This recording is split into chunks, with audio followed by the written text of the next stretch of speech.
Welcome to the Slop Temple. We pray this video helps.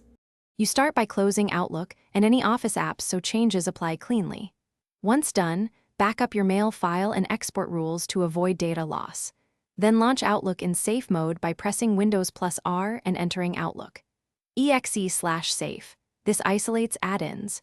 You do this because safe mode prevents extensions from blocking resets.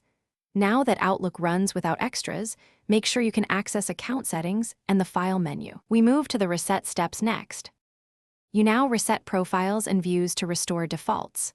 First, open Control Panel Mail, then show Profiles, create a new profile and set it as default, or remove the old ones to force a fresh configuration. Next, in Outlook, use View Reset View on folders that look wrong. This reverts list layouts. For deeper issues, you can delete or rename specific Outlook registry keys under HKCU/software/Microsoft/Office. But make sure you backed up the registry before change. You finish by restarting Outlook normally and confirming default behavior. Re-add accounts if the new profile needs them.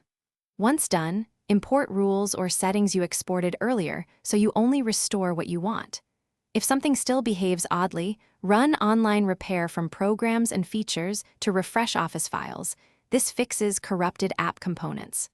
One troubleshooting tip: if Outlook fails after reset, start in safe mode again and disable or remove recently added add-ins to isolate the culprit. Thanks for watching. Consider subscribing if we helped you.